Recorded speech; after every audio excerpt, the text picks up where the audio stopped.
All right, so I'm delighted to be here today to talk about our project, Reimagining the Research Landscape, and its implications for patient engagement.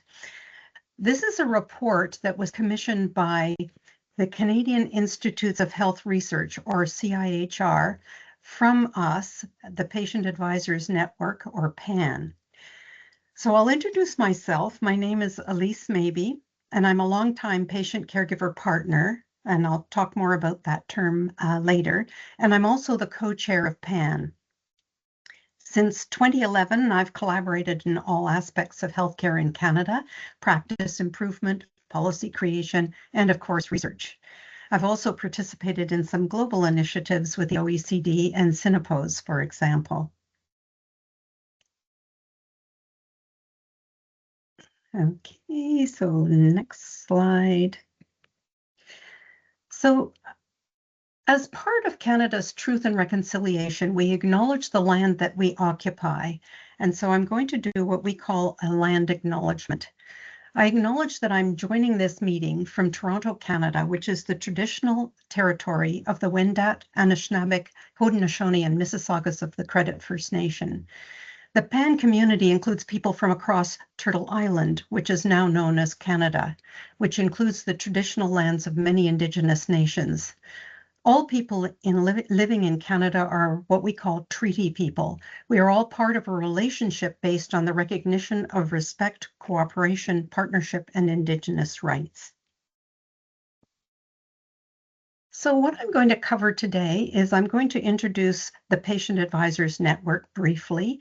I'm going to talk a little bit about how we did the work, and then I'm going to share the summary of our findings. And I'm hoping there's room for questions and whatnot at the end. Definitely, there will be. Okay, so I'll start with a bit about PAN. So this is our reality as a nation. Canada is, as you know, the second largest landmass nation in the world, and we are a very small population of around 40 million spread across this territory. But the interesting thing is that we're also quite a mix of people, as you can see here, some of these statistics. But the other piece of it is that we have 14 different health systems. And that's because we're structured as a federation. So ironically, I think we're more like the EU than a single nation in that sense.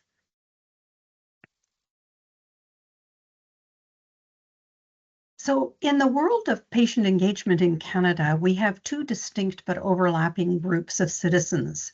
We have advocates who commonly work with patient organizations and with industry around specific conditions. I think that's very similar to what you do in Europe and elsewhere.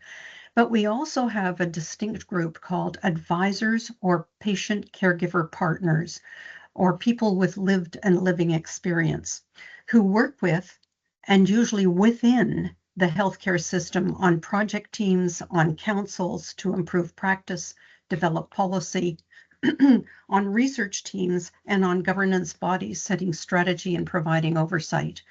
We work within healthcare organizations that deliver care and within government bodies setting policy and providing tools and guidelines.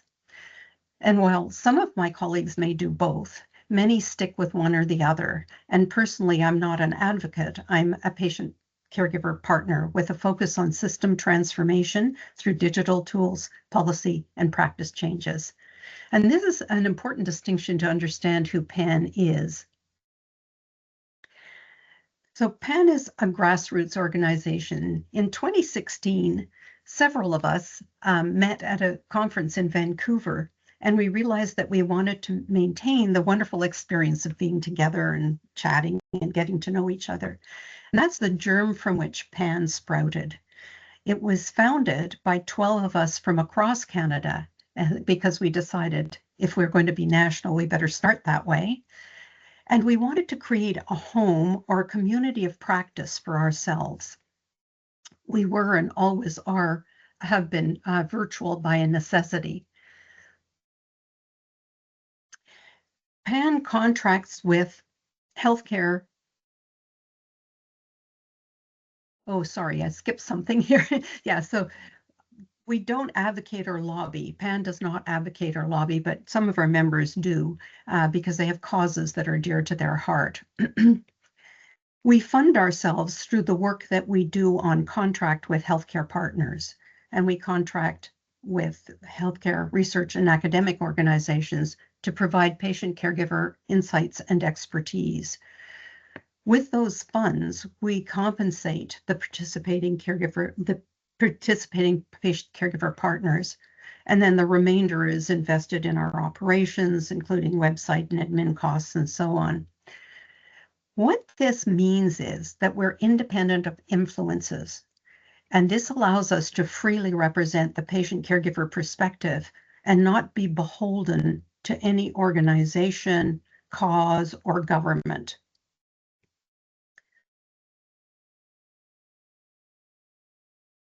Our focus is on all aspects of healthcare, including and most especially the system itself.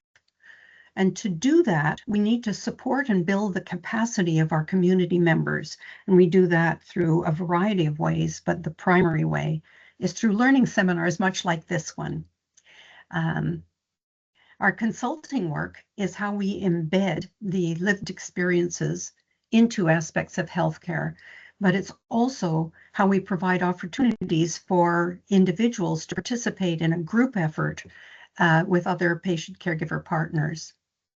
In terms of our structure, we have a working board of 9 patient caregiver partners, 1 part-time paid admin, and 1 part-time paid communications person, both of whom are patient caregiver partners as well.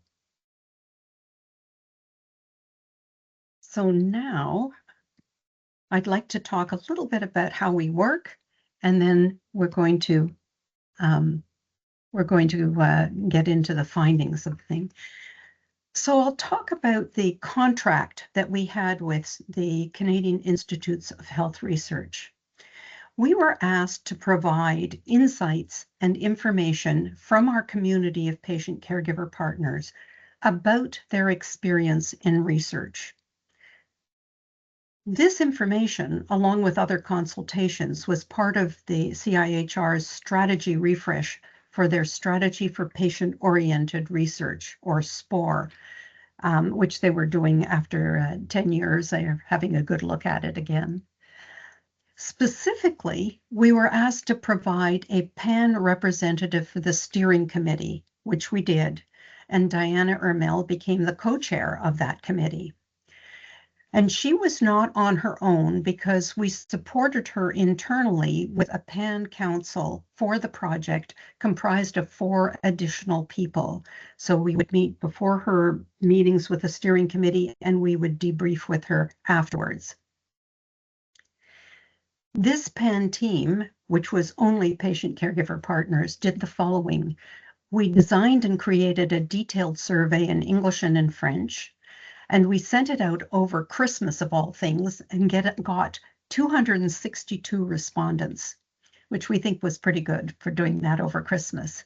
We also did 2 focus groups. And the value we brought to CIHR was threefold. First of all, we were able to reach patient caregiver partners that were not already involved in research, and they had no way to reach these people. The second thing was that the responses we got from our own community were frank because they trusted us and they knew that their responses could not jeopardize any relationships that they had with their researcher colleagues. And the third thing is that the work we did was obviously grounded in experience. So this is a quick profile of who we heard from. While the published demographic data is limited, this represents pretty consistently the profile of patient caregiver partners in Canada based on the Pan-Canadian study that was released in, I think it was 2022. And this brings us now to the findings of our report. So the first thing we discovered was that We learned that many of us, especially those who were not already engaged in research, were not aware necessarily that research was something we could be part of. You don't know what you don't know. And when we are aware, we learned that we're clear lack of roots in, which excluded a variety of people and perspectives. So it's very difficult to find your way into research in many cases. Basically, how we did get involved in research was through word of mouth and who we knew. And what this leads to is the favored few being called upon time and time again. So what we concluded was that the research culture is internally focused and does not think about how people from the outside learn about research and get involved. It relies really heavily on the researcher's individual relationships with patients and caregivers.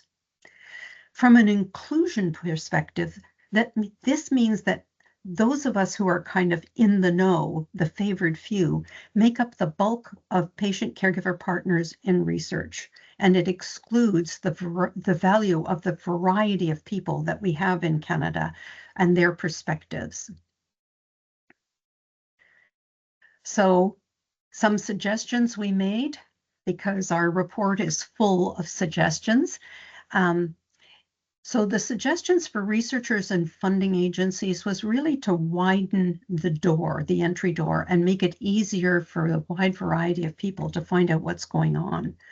And the second one was to develop relationships that span projects and are not dependent on individual projects. So here are some quotes from our survey. Many of our respondents were in despair of ever getting involved in research, and only the persistent succeed.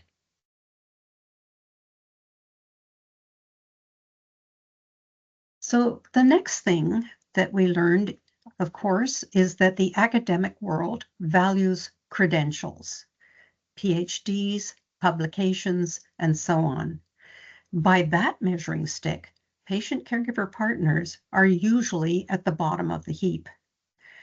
We don't often recognize these embedded cultural views as a bias. The focus in research is on data collection, and the transactional and time-bound nature of the research cycle flies in the face of building the long-term trusted relationships that we need. And finally, the patient-caregiver partners are often valued solely for their health condition.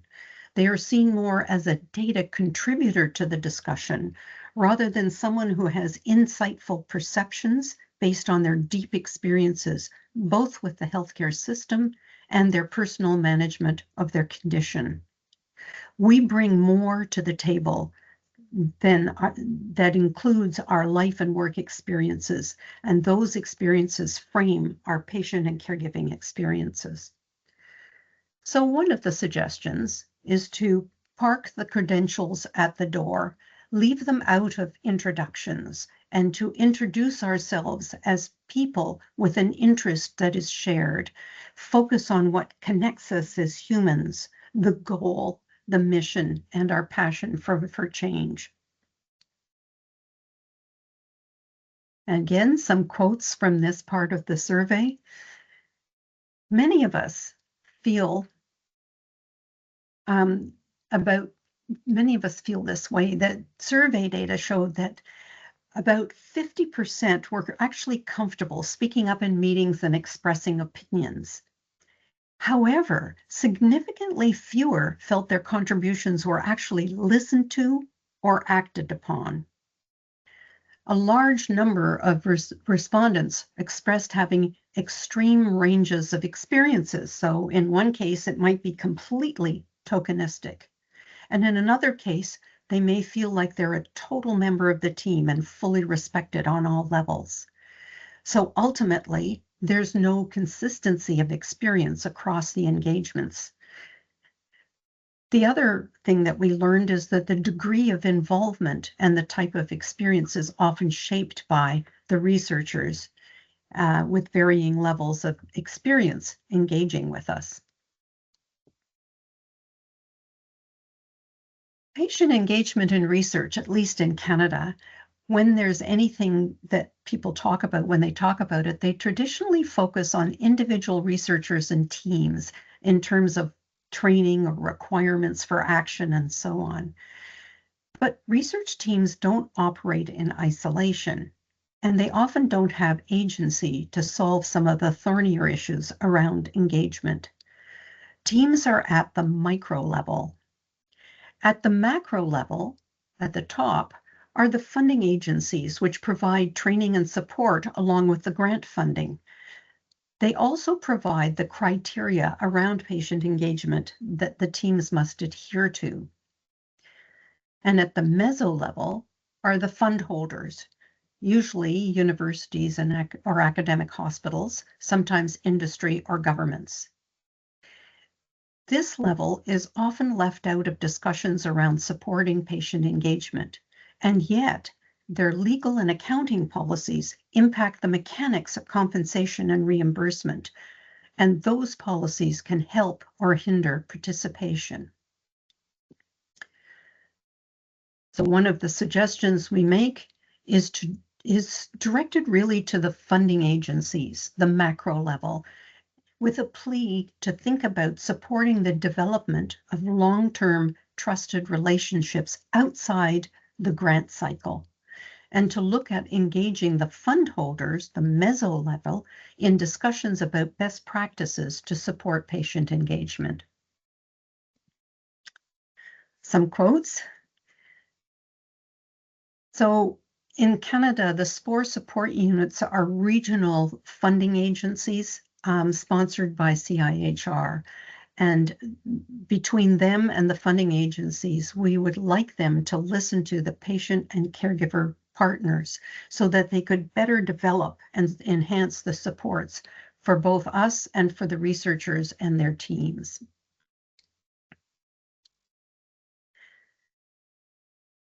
Finally, we really see that there is one basic research work culture, but patient caregiver partners come from a wide range of both work and social cultures, particularly in Canada with the multicultural environment that we have.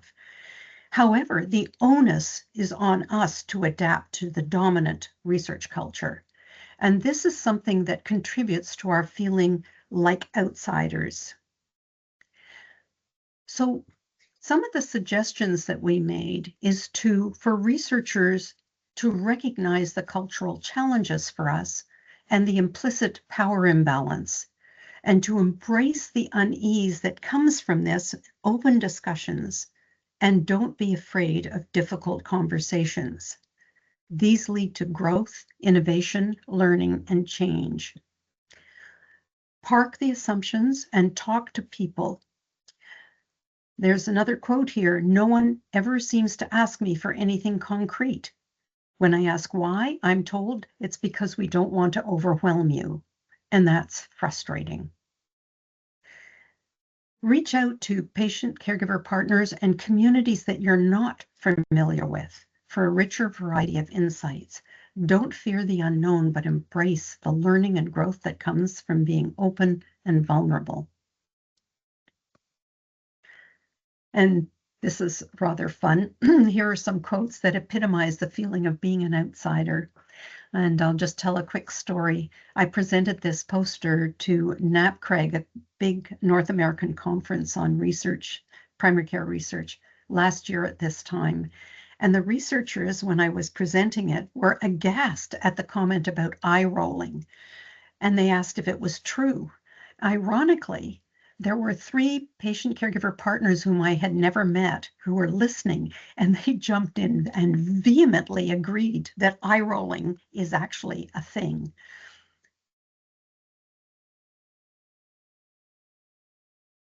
So I'd like to leave you with some key takeaways and encourage you to read the full report for some in-depth suggestions.